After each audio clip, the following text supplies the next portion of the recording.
sí. Alfonso Ignacio. Sí, y aquí no sé, otra. Bueno, pues gracias. Pero es que aquí yo soy el menos indicado para coger estos sitios. Tú eres de la casa. Realmente, que venga tanto como no es tan fácil. Pues fíjate que cuando yo vengo es porque Siempre yo llego a hablar conferenciante. Sí, está soplando. Siempre. la gente venga a hacer eso. Pues sí, ahora. Mediodía, que sí. Que estudiamos todos por el castaño. Y hay que ver que está bien sistematizado, bien.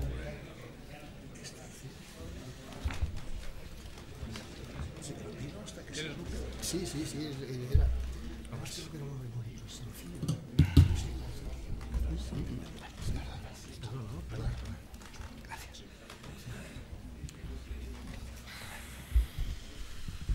Muy buenas tardes a todos, bienvenidos. El conferenciante de hoy es un gran amigo del Colegio Notarial de Madrid, aunque nunca ha sido colegiado de Madrid, creo. Sí. Ha sido. Es don Fernando Gomá Lanzón, que pertenece a una familia de notarios. Su padre es notario y tiene otro hermano notario, Ignacio Gomá. Actualmente Fernando es notario de Cebreros y ha estado siempre dedicado, no fundamentalmente, pero sí primordialmente al área informática. Ha trabajado como delegado de informática en el Consejo General del Notariado, en la Comisión de Control de Sistemas de la Información, cuando se estaba implementando precisamente la firma electrónica. Ha pertenecido al patronato de la Fundación CESTE para la Seguridad de las Comunicaciones, ha sido secretario del Observatorio del Notariado para la Sociedad de la Información y ha publicado muchísimos trabajos y muchísimos artículos referidos al documento electrónico y a las nuevas tecnologías en general.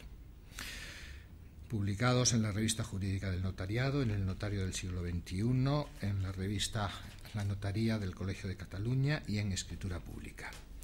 Ha participado en cuantos cursos sobre informática ha organizado tanto este colegio como el Consejo General del Notariado, especialmente en la Universidad Menéndez Pelayo. Ha trabajado también en Derecho Notarial, como lo atestigua su participación junto a su padre y a su hermano Ignacio en la obra Derecho Notarial recientemente editada. Actualmente es coeditor del blog jurídico Hay Derecho, es integrante de los consejos de redacción de la Revista Jurídica del Notariado y del Notario del Siglo XXI y presidente de honor de la plataforma cultural y educativa Que Aprendemos Hoy. Y hoy nos va a ilustrar sobre las participaciones preferentes, los swaps y otros productos financieros. Fernando, tienes la palabra. Muchísimas gracias, José Manuel, por tu presentación. Gracias a la Academia Matritense del Notariado por su invitación y, por supuesto, gracias a todos ustedes por su presencia. Participaciones preferentes. Deuda subordinada. Swaps como garantía contra la subida de tipos de interés. Depósitos estructurados. Obligaciones convertibles. Si hace unos años, en una conversación cotidiana, en una charla de café, alguien hubiera introducido como tema alguno de estos productos financieros complejos, es posible que en el resto de los integrantes de la conversación hubiera aparecido una cierta perplejidad, una extrañeza provocada por el hecho de que se les estuviera hablando de algo tan complejo, tan técnico y tan alejado de su vida diaria. A fin de cuentas eran cosas raras de bancos, ¿no? Y si la escena se alargara, quizá alguno comenzara a sentir un leve sopor provocado por el aburrimiento. Sin embargo, transcurrido el tiempo, es posible que alguno de los integrantes de esa conversación sea ahora capaz de describir con sorprendente exactitud en qué consiste y cuál es la mecánica y el funcionamiento de alguno de estos productos financieros tan complicados, aún sin ser en absoluto un experto en la materia.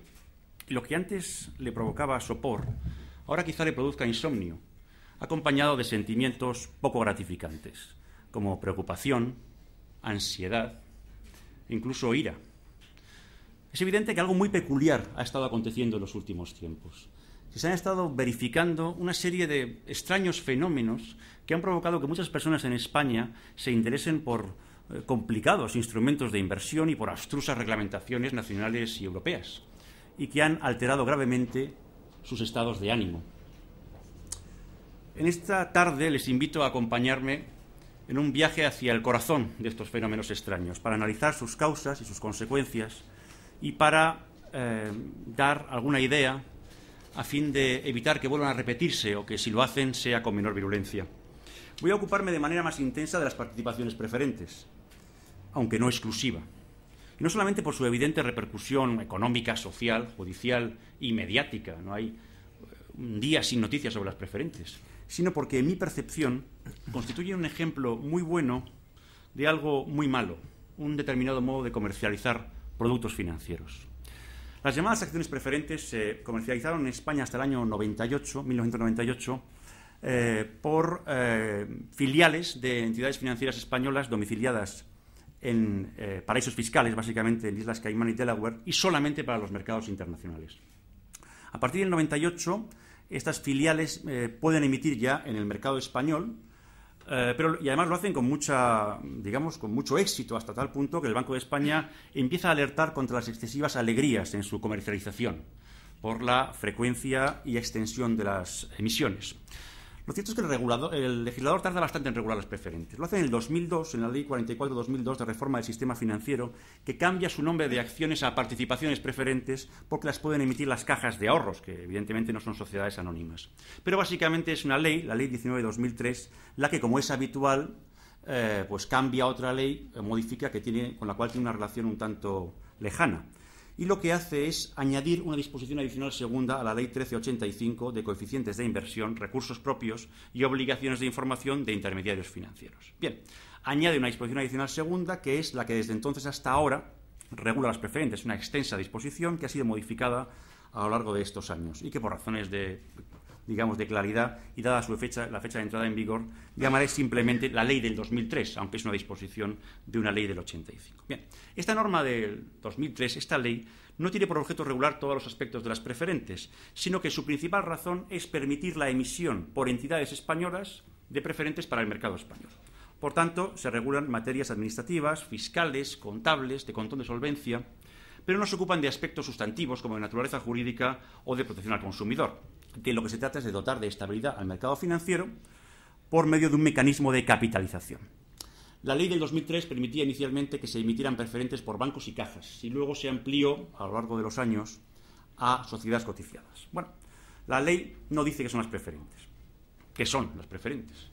Las preferentes son un instrumento de inversión por medio del cual el inversor obtiene el derecho a que la entidad emitente le abone una remuneración fija cada año. No obstante, no hay remuneración si ese año la entidad no obtiene beneficios. Y si ese año está perdido, no se puede recuperar en los años siguientes. Quizá por esa circunstancia, la remuneración ofrecida suele ser superior a la de otros productos, como bonos, por ejemplo, 5, 6, 7, 7,5%. El capital invertido no es recuperable en ningún caso. La inversión es perpetua. Ocurre, sin embargo, que la ley del 2003 permite que el emisor pueda amortizarla a su voluntad pasados 5 años. Estas son las preferentes. ¿Qué características tienen? En primer lugar, que son instrumentos subordinados. Cabría decir que muy subordinados. En caso de liquidación de la entidad emisora por quiebra o por otra causa, en la prelación de créditos para el cobro se sitúan detrás de los acreedores ordinarios e incluso de los acreedores subordinados, de los titulares de deuda subordinada. Solamente se encuentran por delante de los propios accionistas de la entidad. O sea, que participan del riesgo del banco casi en los mismos términos que los accionistas. Manuel Conte, antiguo presidente de la Comisión Nacional de Mercado de Valores, indicaba que el nombre de participaciones preferentes era muy equívoco. Los titulares no participan en nada y solamente son preferentes frente a los accionistas. Pero respecto de todos los acreedores están por detrás en la apelación de créditos. Él considera que el nombre adecuado, más ajustado, pero desde luego mucho menos comercial, hubiera debido ser deuda perpetua ultra subordinada. Ultra porque están debajo de la deuda subordinada. Por tanto, están muy cerca de las acciones en materia de responsabilidad por deudas. Sin embargo, están muy lejos en otra materia. Carecen de derechos políticos. No tienen voz, ni voto, ni derecho a información, y tampoco el derecho de suscripción preferente. Una tercera característica es que computan como recurso propio de la entidad. Y esta es muy importante. Es una característica esencial para entender la evolución de las preferentes. La preocupación acerca de la solvencia de las entidades financieras provocó los llamados acuerdos de Basilea, acuerdos entre los principales supervisores bancarios del mundo. El primero fue Basilea I, que fue en el año 88, y como gran novedad estableció categorías para los instrumentos financieros en función de su calidad. Y estableció 3 categorías: Tier 1 y Tier 2, alto y bajo. Pues bien, las preferentes quedaron encuadradas en el Tier 1, en el más alto grado de calidad, junto con las acciones ordinarias con voto y las reservas. Por ejemplo, las acciones sin voto o la deuda subordinada era Tier 2. El Tier 1 además debía representar el 50% de los recursos propios, y las preferentes, por tanto, se convertían evidentemente en un producto de enorme interés para las entidades. Era un mecanismo magnífico de capitalización, porque además, como hemos dicho, carecen de derechos políticos. Por tanto, su emisión evitaba el efecto dilución que sí producen las ampliaciones de capital. Es decir, permiten a las empresas captar en el mercado los recursos que necesitan sin afectar al grado de participación de los accionistas en la entidad. La cuarta característica era que, como he dicho, son perpetuas, no se pueden recuperar. Además, era imprescindible para que computaran como recurso propio. Si es perpetua, es ilíquida. No obstante, se comercializó con la información de que eran absolutamente líquidas, ¿no? Es verdad que desde el año 1998 la Comisión Nacional del Mercado de Valores, pretendiendo fomentar la liquidez, permitió que se negociara en el AIAF, un mercado de renta fija no demasiado líquido. Pero es que además, como indica la profesora Mayorga Toledano, esta liquidez estaba adulterada, porque las entidades, en una especie de mercado interno opaco, vendían las participaciones entre clientes de la manera siguiente. Un cliente quiere liquidar su inversión. No puede, es perpetua, pero él no lo sabe. Entonces la entidad lo que hace es buscar a otro cliente de la misma entidad, al cual le vende el primero las preferentes. El primer tenedor recupera su inversión, aunque en realidad está vendiendo, y el segundo adquiere preferentes. Ahora bien, ocurría que en muchas ocasiones se vendían las preferentes por un valor, tenía que venderse por el valor nominal, porque si no, no podía recuperar el primer inversor toda la inversión, eso era necesario. Podía ocurrir que esas preferentes ya en el mercado valieran menos. Eso quiere decir que la entidad financiera, el banco o caja, a estos efectos, estaba aconsejando a un cliente que comprara preferentes por encima de su valor real.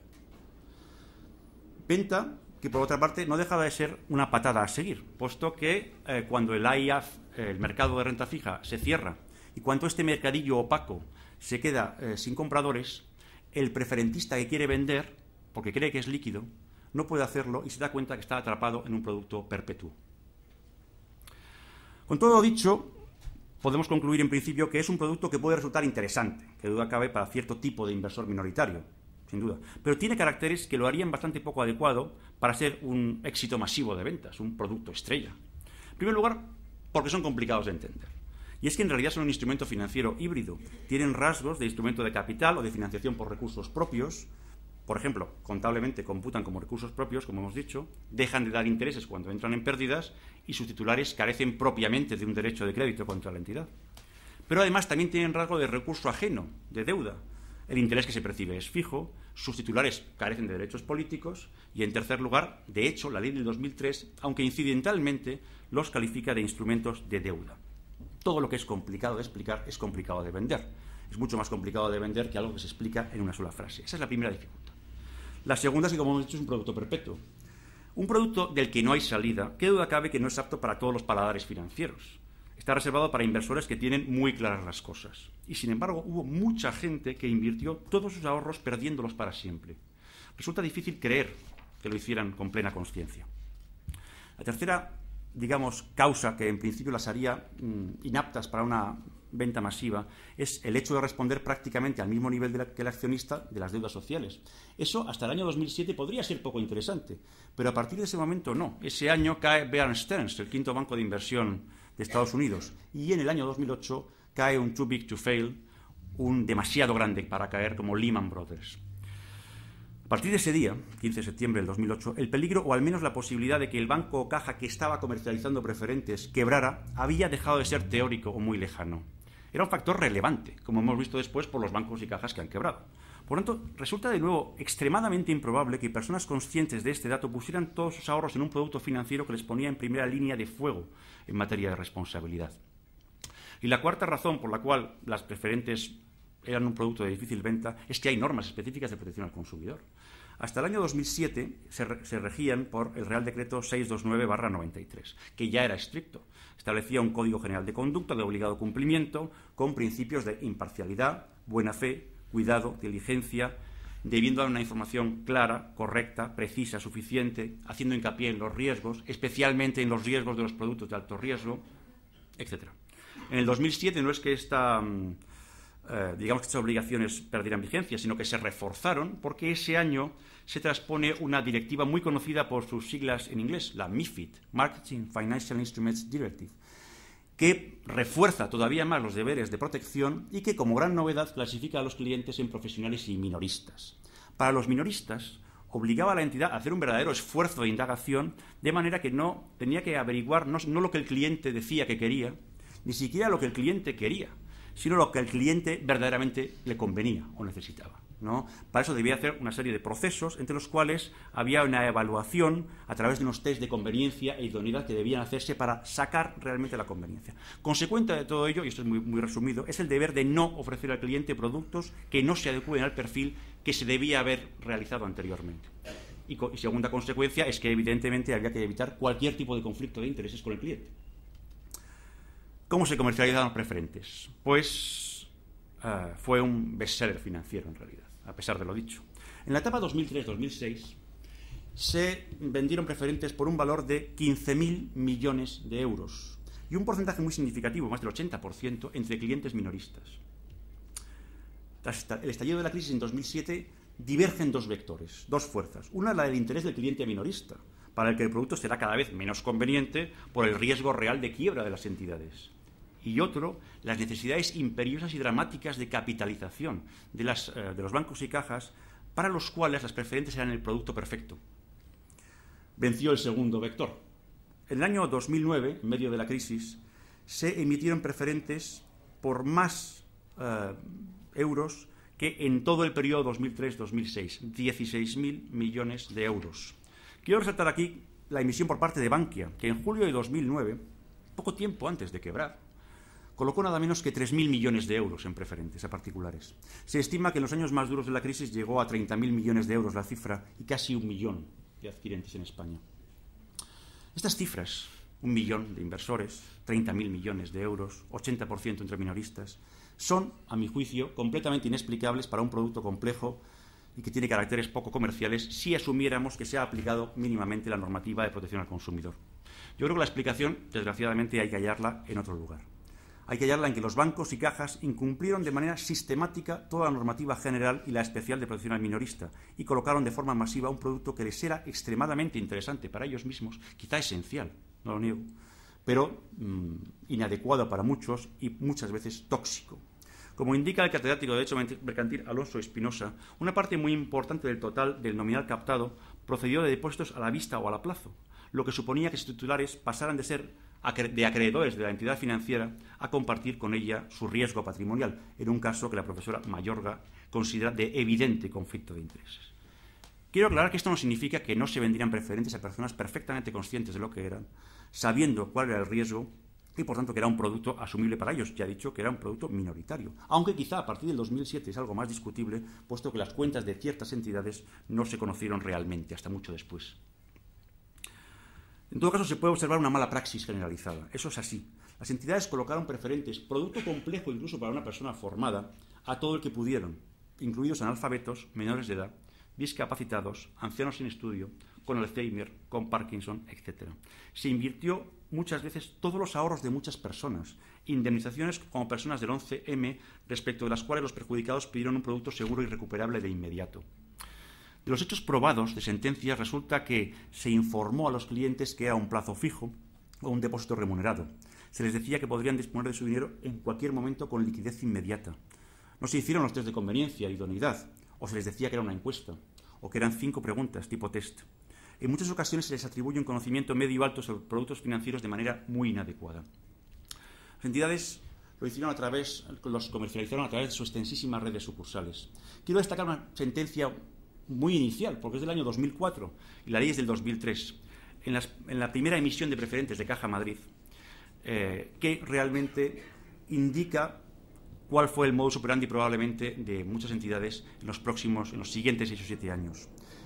En la Audiencia Provincial de Mallorca establece que no es que la actora se personara en las oficinas de la entidad y teniendo conocimiento de un producto financiero recabara más información sobre él y sobre las ventajas, sino que fue la entidad demandada, dice la Audiencia Provincial, en el 2004, quien de entre todos los productos financieros de que disponía le ofreció intencionadamente el producto que más convenía a los intereses de la entidad financiera. Aunque quizá el mejor resumen lo ha hecho hace 2 meses el vicepresidente de la Comisión Europea, Joaquín Almunia. Dijo, hay titulares de preferentes que, por decirlo suavemente, han sido engañados. Dejemos por un momento las preferentes a las que volveremos después, porque realmente no son los únicos productos complejos que están en el mercado ahora mismo. Hay más. Y yo creo que muchos podemos tener la sensación de que antes eso no era exactamente así, que hay un tiempo pasado determinado en el que los productos financieros que te ofrecían eran más sencillos y el asesoramiento del banco era más confiable, que era más cercano y seguro. Yo creo que eso no es solamente una sensación, yo creo que es algo real, no es una mera nostalgia de lo que no fue. Yo creo que hay un momento en que eso se produce un cambio. Por varias razones. Yo creo que la principal, en mi opinión, es la siguiente. Una de las lecciones de la Gran Depresión fue que la banca comercial debía quedar separada de la banca de inversiones. Esto se obtiene en el año 1933 con la ley Glass-Steagall, ley que se va manteniendo a lo largo de esas décadas, pero en la época de los 80 las tensiones desreguladoras van atacando esta ley hasta que en el año 1999 es derogada en el segundo mandato de Clinton por otra ley, la Financial Service Modernization Act. La primera consecuencia fue la creación por fusión del gigante Citigroup. Esta circunstancia, indica el catedrático de Derecho Civil Lorenzo Prats, permitió de facto que complejos y sofisticados productos financieros, elaborados por agentes del sector de inversiones y destinados a agentes del sector de inversiones, acabaran en ciudadanos ajenos a este mercado. Vamos a hablar de 2 de ellos, no en gran profundidad, porque yo lo que quiero es extraer una serie de ideas básicas en cuanto a la comercialización, que es un poco el tema de la conferencia. Vamos a hablar de estructurados y vamos a hablar de swaps. Hablemos de estructurado. Un estructurado puede ser muchas cosas, pero básicamente es un producto financiero complejo, compuesto de varios simples que actúan coordinadamente, cuya característica principal es la de ofrecer al inversor la posibilidad de beneficiarse si determinados valores o índices bursátiles se comportan en la forma prevista en el contrato. Al alza o a la baja, es que eso da igual, es acertar. Se trata de acertar lo que va a ocurrir con esos valores. Un ejemplo muy simple. Si en los próximos 3 años la cotización de Repsol, Telefónica y BBVA supera un determinado nivel, o baja de un determinado nivel, eso da igual, se obtiene un 10%. Y si no, a los 3 años se recupera el capital. Muchas veces garantizan estos estructurados la devolución de todo o parte del capital y por eso el banco suele reinvertirlo luego parte en renta fija y parte en renta variable. Y también en ese sentido tiene una estructura fija de reinversión. Vamos a hallar las 3 características que yo creo fundamentales a mis efectos de los estructurados con un ejemplo real. Este es un ejemplo real de estructurado. Es un bono estructurado indiciado al índice Eurostock 50. Nos ponemos en el año 2008 y el estructurado es el siguiente. Si en los próximos 4 años el Eurostock 50, un día determinado de ese año, supera los 4.000 puntos, entonces se obtiene un rendimiento y el bono se autocancela en ese momento. Si no, vamos pasando los años hasta el 4.º año. Si ningún año se llega a los 4.000 puntos, entonces de todas maneras se cancela el bono a los 4 años y se recupera toda la inversión. Con una excepción. Si a los 4 años no se llega a 4.000 y tampoco se llega a 2.600, se recupera solamente el 80%. Es una estructura, ¿no? Hay 3 características que quiero indicar. La primera es que tiene algo de apuesta entre el cliente y la banca. Es una especie de... ¿A que este índice no sube este nivel? Dice, no. ¿Qué te apuestas? Es un aspecto llamativo porque no es el tipo de inversión clásico al que estamos acostumbrados. Es un tanto posmoderna, ¿no? O, en expresión que detestaría Vargas Llosa, un producto financiero divertido. En segundo lugar, es obvio que hay una asimetría en la información que manejan las partes. Obviamente, el banco tiene mucha más información sobre el producto, sobre los valores y los índices que el interesado. Y es el banco el que crea y ofrece el estructurado. En el ejemplo, por cierto, que les he puesto, el Eurostock nunca llegó a 4.000 y cerró por debajo de los 2.600. No. La tercera categoría, o la tercera característica, es la asimetría en la propia posición contractual. Muchos de estos productos son autocancelables, es decir, cuando obtienes beneficios se cancelan, pero si no, llegas hasta los 4 años, ¿no? Ciertamente que puedes recuperar todo o parte del capital, pero no es menos cierto que un producto más sencillo como el depósito remunerado te garantiza no solamente el capital, sino también la remuneración, ¿no? Esta asimetría en la posición contractual también se daba a las preferentes, que recordemos que eran perpetuas para los inversores, pero los bancos podían amortizarla pasados 5 años. Bien, aparte de lo complicado que pueda resultar obtener beneficios reales de este tipo de productos estructurados a medio plazo, lo cierto es que los mayores problemas jurídicos han venido cuando entidades españolas han comercializado en sus oficinas estructurados que no eran suyos, sino de entidades extranjeras que han quebrado. Así, en el 2008, con la quiebra de Lehman Brothers, muchos inversores se dieron cuenta que el producto financiero que habían adquirido a Santander o al BBVA no era de esos bancos, sino de una sucursal europea de Lehman y que lo habían perdido todo. También ha ocurrido recientemente con bancos islandeses y con el Deutsche Bank, que era el comercializador. No puedo detenerme en los estructurados, debo seguir, pero si quieren ustedes observar cómo se desestructura perfectamente un bono estructurado y lo comprenden de manera absoluta, recomiendo el artículo de Manuel González Meneses en el número 22 de la revista El Notario del siglo XXI. Habla de un bono estructurado precisamente de Lehman. Ahora vamos a pasar al segundo producto, al tercero en realidad que quiero comentarles, los swaps. En un artículo del blog Hay Derecho, un abogado, Bernardo García Angulo, que acabó redactando un libro llamado Nulidad de los contratos swap en la jurisprudencia, contó el primer contacto que tuvo con este producto. Un cliente le consultó para salirse de lo que le habían vendido como un seguro contra la subida de los tipos de interés de su hipoteca, pero que no era eso y además no parecía haber manera de salirse de ahí. El abogado examina el contrato y en ningún lugar se menciona la palabra seguro. Se habla de cobertura de la operación. En ningún momento se establece el pago de una prima. No hay cláusula alguna que establece riesgos asegurados. Se habla de la protección que beneficiaba al cliente. Con lo que de un contrato de seguro parece que no se trataba. Es que en realidad era un swap, una permuta financiera. Swap en inglés es permuta. Este contrato se ofreció en un determinado momento como un producto novedoso para que el hipotecado pudiera asegurarse contra la subida del Euribor. Pero hay que decir, en primer lugar, que carece de cualquier relación jurídica con la hipoteca. Es un producto absolutamente autónomo. Y funciona de la manera siguiente. Se parte de un valor abstracto llamado valor nocional, que no tiene nada que ver con el principal del préstamo hipotecario, puede ser incluso muy superior a él. El cliente debía pagar periódicamente al banco, es así, el resultado de aplicar un tipo fijo a ese valor nocional, por ejemplo el 4%. El banco, a su vez, debía pagar periódicamente al cliente el resultado de aplicar un tipo variable a ese valor nocional, normalmente el Euribor. Por tanto, había una permuta, en el sentido de que el banco y cliente se intercambiaban esos resultados y, lógicamente, había uno de los dos, el que pagaba menos, que obtenía una ganancia neta.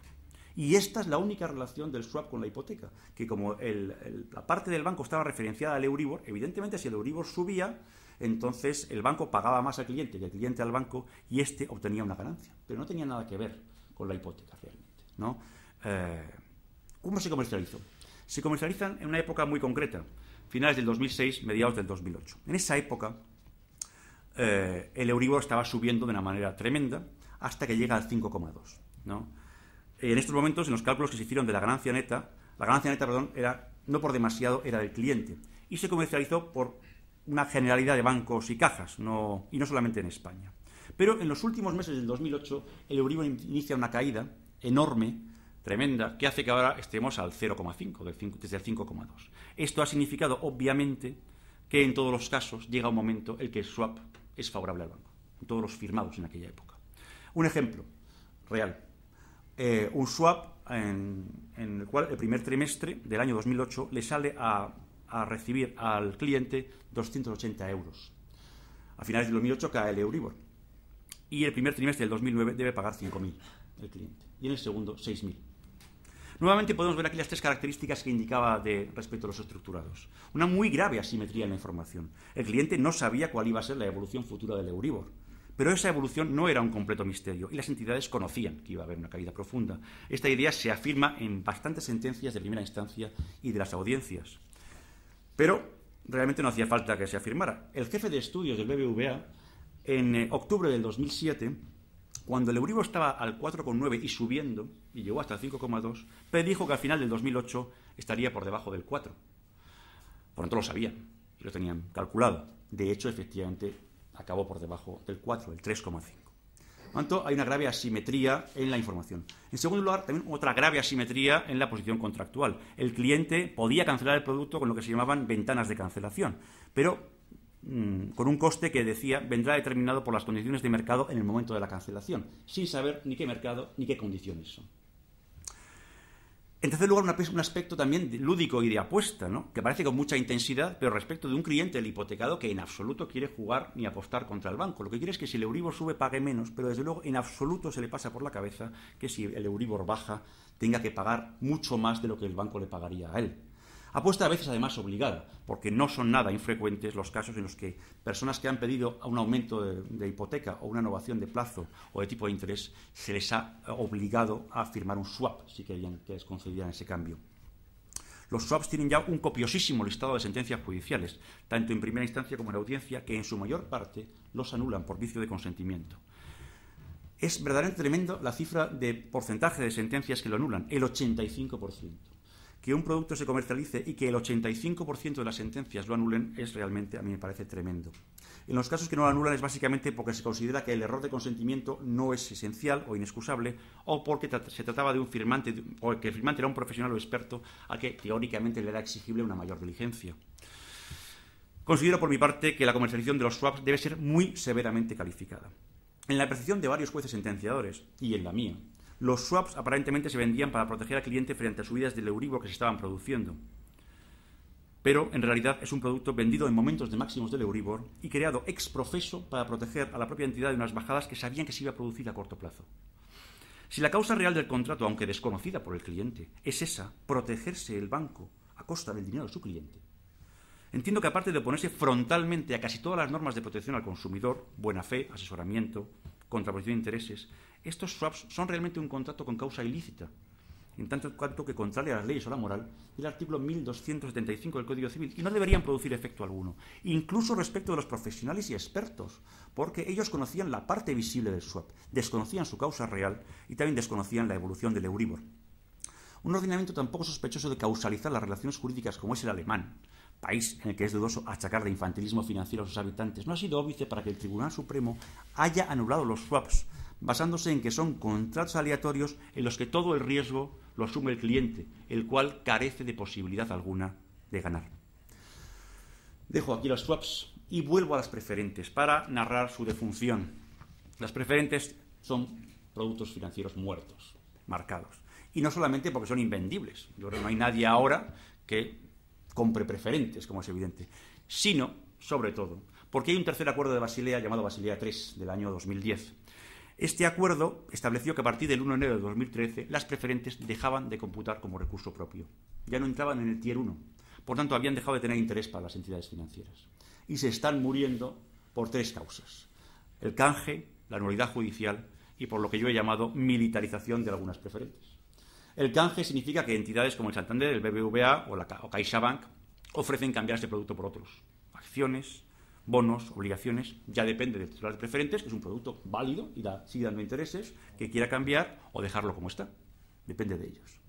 La impugnación judicial consiste en que el reguero de sentencias que está dejando los swap está empezando a ocurrir también con las preferentes, por vicios de consentimiento, por incumplimiento de la normativa MiFID, poco por lo mismo. Según estadísticas, el 80% de las sentencias son favorables a la nulidad, ahora mismo. Y también parece que se va abriendo camino la cuestión de si hay un delito, si hay estafa. De hecho, la Fiscalía de Galicia y la Fiscalía de Andalucía están viendo indicios en muchos casos. Y el fiscal general del Estado, muy recientemente, hace 2 semanas o menos, ha indicado que ve indicios de estafa en muchos casos, o en ciertos casos realmente, y señala uno que quiero destacar. Dice: en algún caso excepcional también, cuando la situación interna de determinada corporación financiera hacía ya inviable ese producto financiero.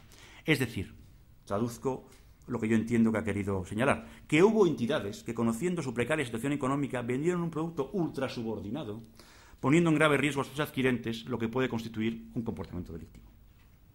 El tercer modo de morir es la militarización de las preferentes de los bancos intervenidos: Bankia, Nova Galicia o Catalunya Banco. Hay una ley, la Ley 9/2012 de reestructuración y resolución de entidades de crédito, que básicamente y de manera muy resumida pone bajo el poder absoluto del FROB a estas entidades en todos sus aspectos, incluidos las preferentes. Como consecuencia del memorando de entendimiento y del rescate bancario, en resumen, los titulares de preferentes de estas entidades es posible que lleguen a perder el 40% y que el resto se les dé probablemente en acciones, el 60%. No es seguro. Ahora bien, de esta prisión militar regentada por el FROB hay 2 vías de escape. Una es el arbitraje que se está dando en Nova Galicia y en Catalunya Banco, y que hay un reciente pacto la semana pasada entre PP y PSOE que en realidad se refiere a extender el arbitraje a Bankia. Los titulares de preferentes que acuden al arbitraje y cuyo lado sea favorable recuperarán la inversión. No está muy claro si en metálico o en acciones, pero lo recuperarán. Ahora bien, el arbitraje cierra la vía judicial, es su esencia. ¿no? Por tanto, si el deudor es desfavorable, no podrás acudir a la vía judicial. Vía judicial, que es la segunda forma de evadirse de esa prisión, por supuesto. Si el producto es nulo judicialmente, no ha lugar a la Ley 9/2012 ni a el poder absoluto del FROP.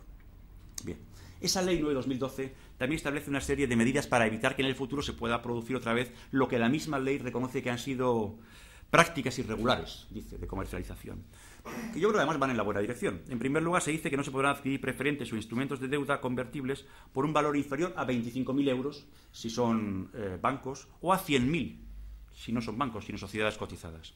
En segundo lugar, y me parece interesante, se exige que los folletos de emisión tengan un resumen conciso en lenguaje no técnico, sobre todo esto, del lenguaje no técnico con la información fundamental. Y en tercer lugar, una cosa curiosa. Se dice que si una persona quiere un producto que esté fuera de su perfil, entonces, además de firmar el contrato, deberá realizar una expresión manuscrita, de su puño y letra, indicando que sabe que es un producto fuera de perfil, pero que a pesar de todo lo quiere. Bien, hasta aquí hemos llegado. Esto es lo que ha pasado. Pero la vida sigue. Vamos a seguir teniendo necesidades de financiación, oportunidades de inversión, negocios, relaciones con los bancos. En definitiva, tenemos que seguir jugando la partida financiera. Y si queremos que no vuelvan a repetirse los extraños fenómenos de los que hablaba al principio, es necesario sacar las consecuencias correctas de lo que ha ocurrido hasta ahora, lo que significa ser conscientes de qué piezas actúan en la partida y cuál es su situación en el tablero de juego. La primera pieza son los bancos. Los bancos, para el cliente minoritario, quizá en el siglo XX fueran de una determinada manera más protectores, pero no lo son ahora, y no hay expectativas de que vuelvan a serlo. Como decía un analista financiero, los bancos ahora tienen la expectativa de ganar dinero, no de hacer amigos. Este cambio de actitud no ha sido percibido, yo creo que hasta hace poco tiempo, y no solamente en España. Hace unos meses, Sunday Telegraph informaba de una demanda que habían interpuesto una serie de pymes inglesas contra 4 grandes bancos ingleses, entre ellos Barclays y Lloyds, como consecuencia de que les habían vendido un producto completamente inadecuado, básicamente swaps. Pues bien, un empresario inglés declaró al Sunday Telegraph lo siguiente: si a mí me hubieran dicho en el 2007 que mi banco, que me había estado apoyando durante tanto tiempo, iba a ser capaz de venderme un producto que me ha causado tanto daño, no le habría creído. Sería bueno que el banco fuera de otra manera, pero no lo es. Y debemos jugar esta pieza desde la casilla en la que está, porque no hay visos de que vaya a cambiar en el corto plazo. La segunda pieza son los reguladores. Por decirlo de una frase, los reguladores en España no han protegido adecuadamente al consumidor financiero. El Banco de España, respecto al Banco de España, en un informe del 2009, el Defensor del Pueblo es demoledor en cuanto a su actitud. El Banco de España, dice el Defensor del Pueblo, considera incompatibles la solvencia del sistema bancario y la protección de la clientela, y se inclina por proteger aquella en detrimento de los derechos de los consumidores. Y de hecho comenta que en las primeras reclamaciones ante el Banco de España sobre swaps, este banco daba la razón a los clientes, pero que cuando empezaron a hacerse masivas cambió el criterio y sistemáticamente dio la razón a las entidades. Por lo que respecta a la Comisión Nacional del Mercado de Valores, el antiguo presidente Julio Segura, el anterior, declaró a su salida que ellos habían hecho lo que habían podido en materia de preferentes, que no podían prohibir las preferentes, hubiera sido ilegal, y que solamente podían, lo que hicieron, comprobar que el folleto fuera transparente y hacer revisiones a posteriori. He de decir que es una opinión que no comparto en absoluto. Su crónica carestía de medios, su absoluta falta de autoritas o su evidente sujeción al poder político y económico hacen que por el momento no debamos esperar demasiado de los reguladores en cuanto al papel que tengan en la protección al consumidor en el futuro. Y no es así en todos lados. Porque en la demanda que les he indicado de los pymes ingleses, el regulador británico, la Financial Services Authority, inició un expediente que ha derivado en la comprobación de que en el 90% de los casos ha habido irregularidades y ha obligado a indemnizar a estos 4 bancos y a mucho más, incluido el Santander. En todo caso, si quieren saber más de las diferencias de comportamiento entre la FSA y los reguladores españoles, les recomiendo que lean el post de hoy, de Hay Derecho, en el que un experto financiero, Fernando Zunzunegui, habla de eso. Hablemos de la justicia, la tercera pieza de este juego financiero. La justicia ha sido el camino para combatir los abusos, de lo que saben perfectamente muchos preferentistas y muchos titulares de swaps, y no precisamente con una sobreabundancia de medios. Como dice el fiscal Javier Rufino, con muy pocos recursos, jueces, fiscales, funcionarios y policía comprometidos y profesionales obtienen muy buenos resultados en ocasiones y en general muy poco reconocidos. Suscribo esta afirmación plenamente. Ahora bien, El problema es que la justicia debería ser el último recurso y no el único recurso, como es ahora, por haberse desactivado todos los demás sistemas de protección. Porque en este caso, al recurrir a ella, se corre el peligro de utilizarla como coartada por la parte fuerte, en el sentido que escribe Rodrigo Tena. Dice Rodrigo: todo el mundo sabe que la justicia en España funciona muy mal. Es muy lenta y sus decisiones poco predecibles. Y ese es precisamente el problema, que todo el mundo lo sabe. Por ello no resultan nada infrecuentes las conductas estratégicas que tienen en cuenta esta realidad. Incumplir una obligación no sale caro cuando sé que la lentitud de la decisión judicial y su falta de predictibilidad juegan a mi favor. Siempre te puede tocar la lotería. Y en el peor de los casos, cuando te corresponda pagar, vete a saber si todavía existe el mundo. La justicia ha sido y deberá ser una pieza muy influyente, a pesar de las tasas judiciales, sin duda. Pero no podemos esperar que ella sola nos gane la partida. La cuarta pieza es el cliente bancario, el consumidor, nosotros. Los que compraban productos complejos, peligrosos e inadecuados, a pesar de todo lo dicho, yo creo que no están totalmente exentos de culpa.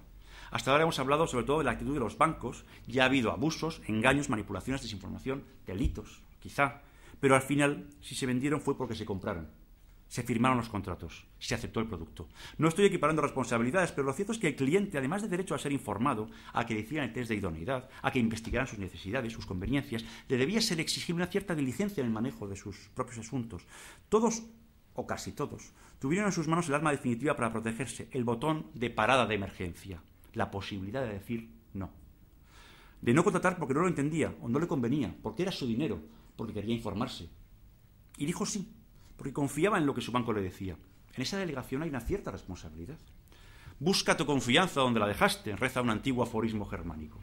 Es que no es posible aprender nada si se tiene la convicción de que la situación del que ha comprado productos tóxicos es culpa exclusivamente de los demás, banco, gobierno, reguladores, mercados, la Unión Europea. Si no hay conciencia de haber sido, al menos en parte, responsable de ella, no hay ninguna posibilidad real de esperar una rectificación de actitud en el futuro por faltar la conciencia de haber fallado. No obstante, esto mejor que yo lo han explicado otras personas, una de las cuales es de la familia, así que utilizaré sin más sus palabras. Mi hermano Javier publicó hace meses un artículo en Babelia con un título revelador: Yo no he sido. Y dice cosas como las siguientes: educar es introducir de la mano al educando en el principio de realidad, donde los actos tienen consecuencias. Fantaseando con la posibilidad de escribir un libro sobre el tema, dice que empezaría con un análisis del yo no he sido y de la tendencia yo no he sidista a la autoexoneración de responsabilidad, que supone la previa distinción entre deuda, la mía, y responsabilidad, la del otro que ha de responder por mí. Y se plantea respecto del ciudadano y la crisis: ¿tiene el ciudadano nada que reprocharse? ¿Nada que reflexionar? ¿Es todo, absolutamente todo, culpa del otro? Fin de la referencia. Bien, ¿y ahora qué? Bueno, para evitar que se repitan con tanta virulencia los fenómenos extraños, es indudable que podemos pedir reformas en todas estas piezas y muchas más, en los bancos, en los reguladores, en la justicia, en la Unión Europea.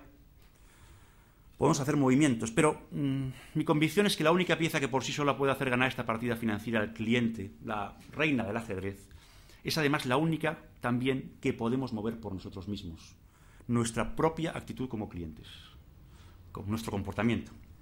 Hay una película, que ustedes conocerán, Encuentros en la tercera fase, que narra un encuentro entre los humanos y los extraterrestres, a través de la música. La escena cumbre de la película se empieza con unas famosísimas 5 notas y luego hay una melodía entrecruzada en la que se supone que ambas civilizaciones están conversando. Hay un instante en el que François Truffaut, director pero actor en la película, que hace de científico en francés, dice: tomamos la iniciativa de la conversación ahora. En ese momento la música cambia, la melodía es diferente y se supone que los humanos están a la cabeza, dando los datos, llevando esa iniciativa. Bien, de lo que se trata es que el ciudadano tome la iniciativa de esa conversación con esos entes extraños y lejanos en los que se han convertido los bancos. Es una imagen inspiradora y cada uno puede tener sus propias ideas, pero quizás todas las ideas derivadas de esa imagen de tomar la iniciativa irían finalmente dirigidas a aprender a pulsar adecuadamente el botón de parada de emergencia, a decir no, o cuando se diga sí, que sea debidamente informado y con todas las consecuencias. Warren Buffett, el magnate norteamericano, decía: yo no invierto en productos que no entienda mi abuela. Puede que fuera una butad, pero tiendo a pensar que no.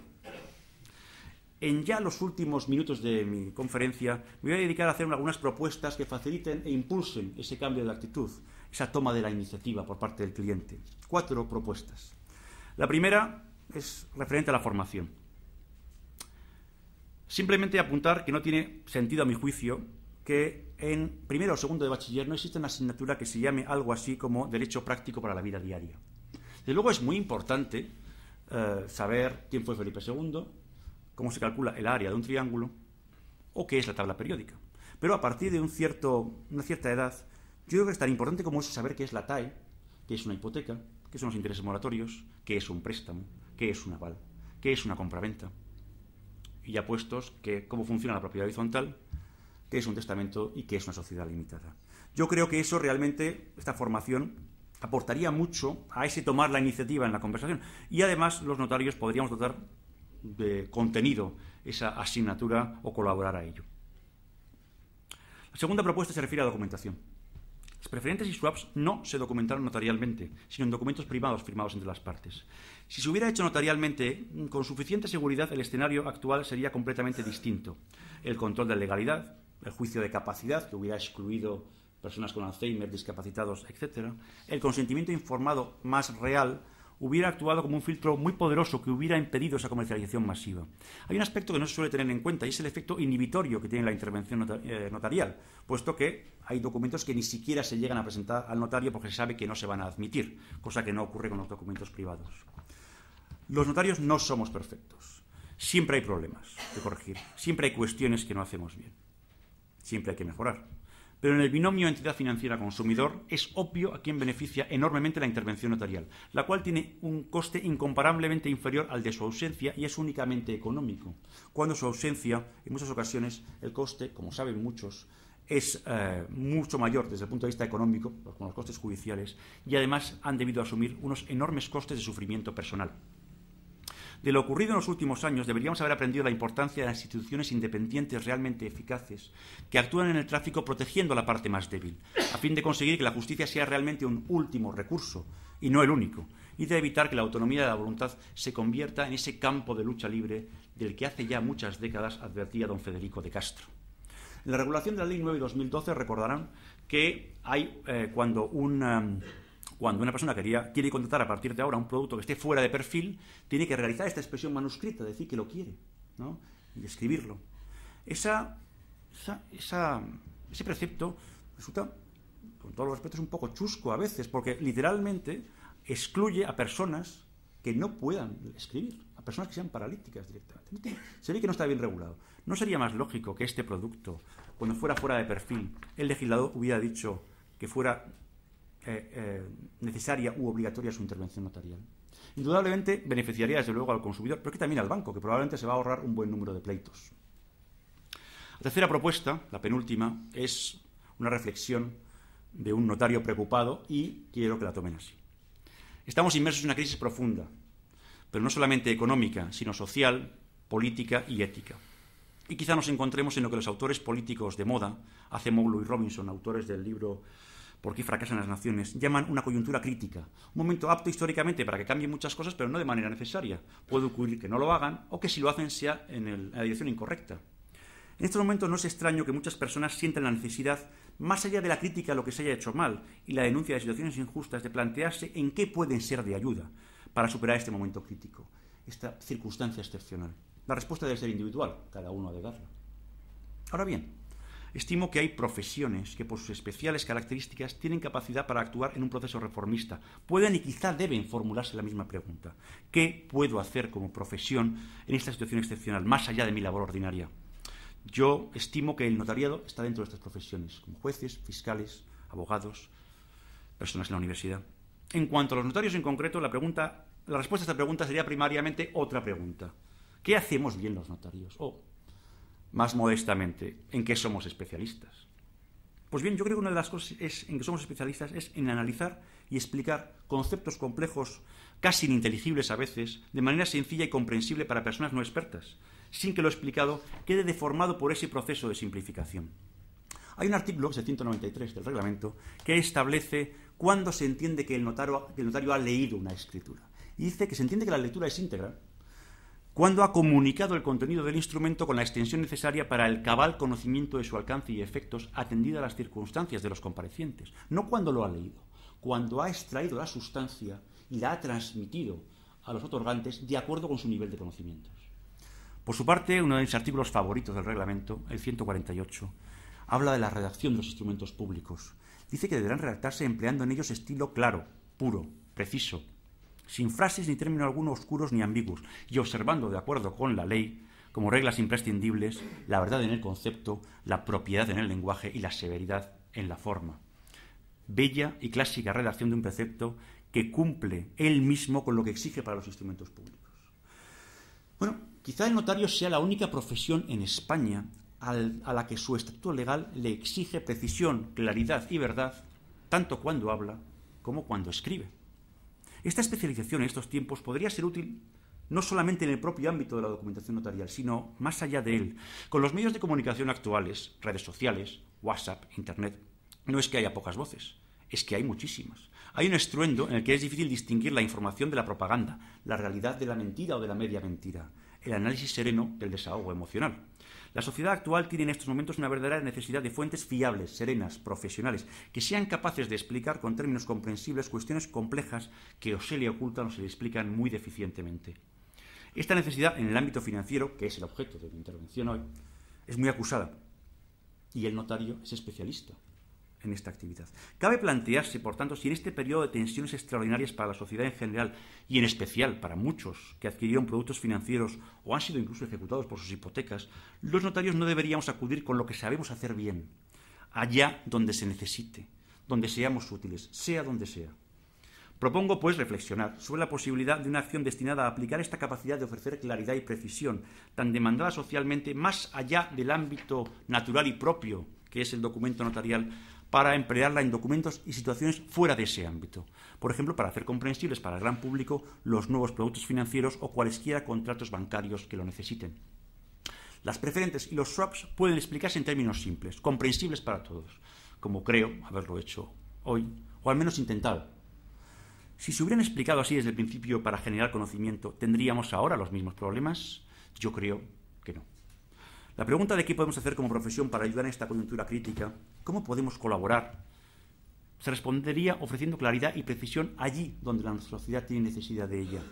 En algo parecido a un notario sin fronteras, en las que las fronteras que se superarían no son políticas, sino conceptuales o de campos de actuación.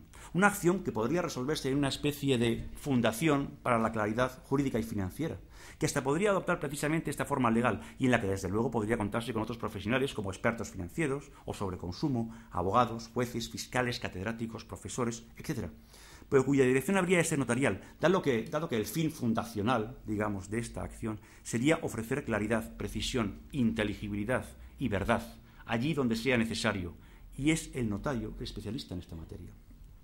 Acciones concretas serían de construir y explicar los nuevos productos de inversión o de financiación.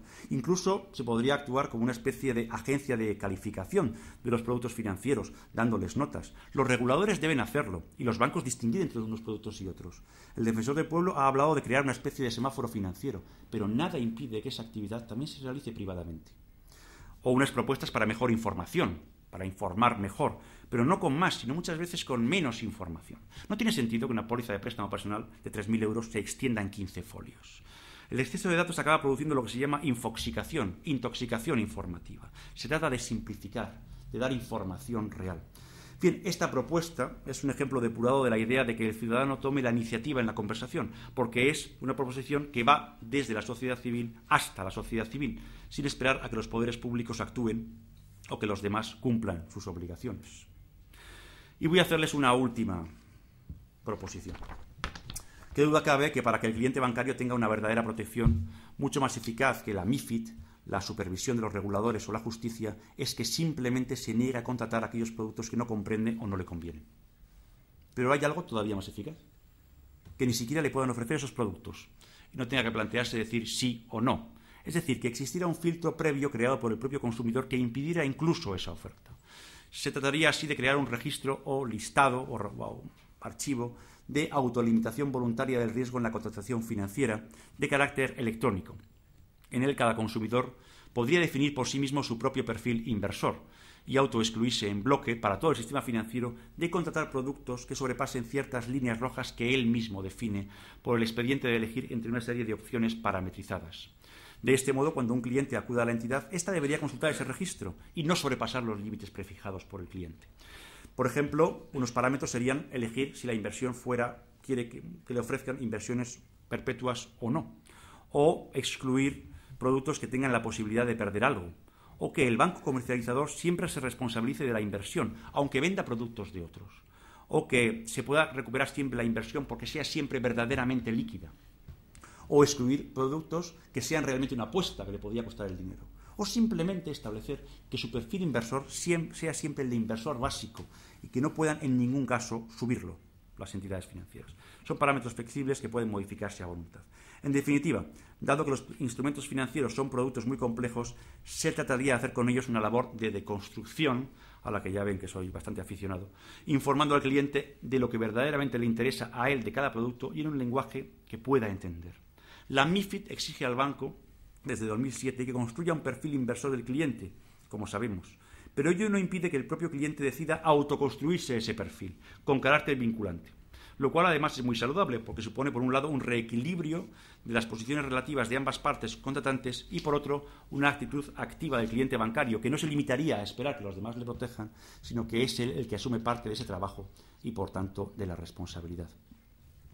Lo mejor sería que fuera un registro público residenciado en un regulador, pero por variedad de razones parece complicado. No obstante, no hay razón alguna para que no se pueda implementar desde la sociedad civil, creando esta aplicación para que el consumidor formalice su propio perfil y lo traslade al banco. Y, ¿por qué no? Esa ideal fundación para la claridad jurídica y financiera podría ser un vehículo adecuado para llevarlo a cabo. El funcionamiento en este caso sería: el cliente se crea su perfil, acude al banco con el documento generado por el sistema y le comunica que no contratará productos que no se adecúen a ese perfil que le ha entregado. E incluso, ¿por qué no?, puede pedirle que ese documento figure como anexo en los contratos en los que se instrumente la inversión, como aseveración de la entidad de que dicha inversión cumple todos los parámetros exigidos por el cliente. Es decir, que forme parte del mismo contrato que van a firmar. Con esta petición se abriría la puerta a algo que no creo que se haya tratado hasta ahora: que en los contratos sobre productos financieros entre banco y consumidor no sea solamente el banco el que genere el contenido de ese contrato, sino que parte de él pueda ser añadido por el cliente a su propia instancia y para su propia salvaguarda. Esta acción abriría todo un campo de posibilidades muy sugerente, que sería materia para una conferencia entera, desde luego. Y sin duda alguna es el ejemplo más depurado que puedo ofrecerles de tomar la iniciativa en la conversación por parte del cliente inversor, que influya en el contenido de su propio contrato. Ustedes pensarán que esto está bien, pero que el banco se va a negar. En ese momento, yo creo que deberemos recordar que seguimos teniendo en nuestra mano el botón de parada de emergencia. En definitiva, que siempre tendremos la posibilidad de decir: pues entonces, no. Hay muchos asuntos de los que he tratado que se podrían extender su explicación ad infinitum, y hay muchas otras materias que ni siquiera he mencionado. Pero se dice que los seres humanos somos esencialmente tiempo, y creo haber usufructuado ya en exceso el de todos ustedes. Bien, a mí me gustaría que al salir de ese noble recinto, dentro de un rato, no se hubieran ustedes cargado de razones para exclamar, parafraseando a Groucho Marx: he asistido a una conferencia muy interesante en el Colegio Notarial de Madrid, pero no ha sido esta. Por el contrario, tengo la esperanza de haber resultado, aunque sea mínimamente, de interés. Muchas gracias.